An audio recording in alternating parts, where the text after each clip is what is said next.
سورہ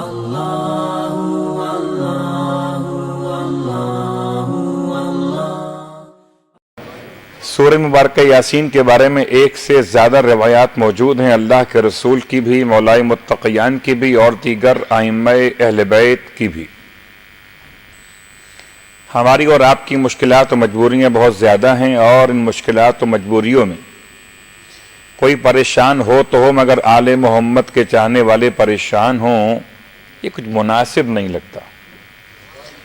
جو صاحب شان ہوں وہ پریشان کیوں ہوں؟ ان کے پاس اتنا سرمایہ ہو کہ اگر ساری زندگی کائنات کے برابر لوگوں کو بانٹنا شروع کر دیں تو کبھی خزانہ علوم آل محمد ختم نہ ہو۔ البتہ باتیں بڑی آسان سی ہیں۔ مثال اس طرح سے عرض کر دوں آپ کی خدمت میں کہ اس میں کوئی شک نہیں کہ سورہ مبارکہ یاسین کے فضائل کو اللہ کے حبیب نے بیان فرمایا تو آپ کے سامنے جو مخاطب تھے، جو آپ کے سامنے موجود تھے، مولائے متقیان علی ابن ابی طالب علیہ السلام تھے۔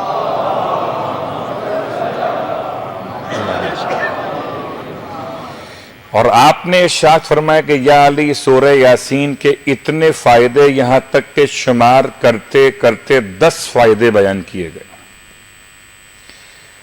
10 فائدے معصوم اول نے معصوم ثانی سے بیان فرمائے۔ یوں کہیے کہ بعد از خدا بزرگ نے بیان کیے اور بعد محمد بزرگ نے سماعت کیے۔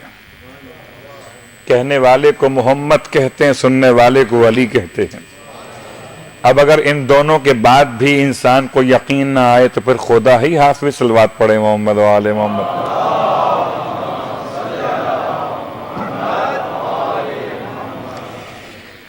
لیکن اور روایت کو پورا بیان کیجئے تو طویل وقت چاہیے، میں خلاصہ کر رہا ہوں۔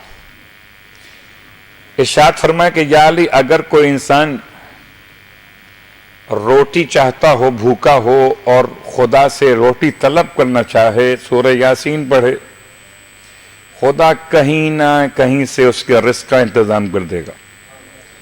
اگر پیاسا ہو، پانی طلب کرے، خدا کی بارگاہ میں سورہ یاسین پڑھ کر خدا اس کی پیاس کے بجھانے کا انتظام کر دے گا۔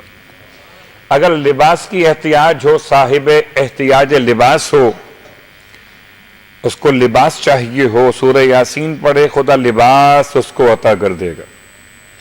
اگر انسان مریض ہو، شفا چاہتا ہو اور سورہ یاسین پڑھ کے دعا مانگے، خدا اس کے لیے مرض کو دور کرتے ہوئے شفا نصیب کر دے گا۔ اگر انسان راستہ بھول گیا ہو، راستہ معلوم کرنا ہو تو شاید گوگل سے ملے نہ ملے، سورہ یاسین سے مل جاتا ہے۔ ہو سکتا ہے گوگل بھی صحیح کہتا ہو، مگر ہمیشہ گوگل صحیح نہیں بھی کہتا ہے، کبھی کبھی بھول جاتا ہے۔ یا میں یوں کہہ لیتا ہوں کہ گوگل نے تو بتایا تھا کہ عباس ٹاؤن کا راستہ کون سا ہے، گوگل کو کیا پتا کہ محرم کی آمد ہے۔ راستے میں رکھے گئے کنٹینرز نے راستہ بند کر دیا ہے، تو راستہ بند ہونا بتانا اس کے بس میں نہ تھا، بس وہی بتائیں گے کہ کھلا کہاں سے ہے اور بند کہاں سے۔ صلوات پڑھے محمد و آل محمد۔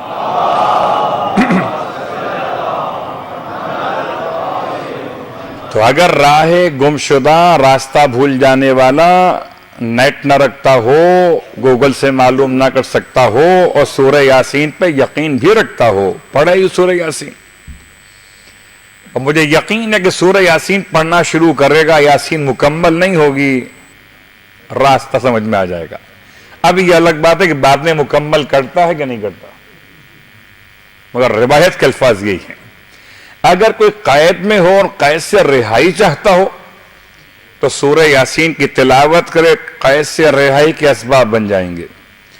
اگر کوئی ازدواج نہ رکھتا ہو اور ازدواج چاہتا ہو، سورہ یاسین کی تلاوت کرے، ازدواج کے اسباب، شادی کے اسباب پیدا ہو جائیں گے۔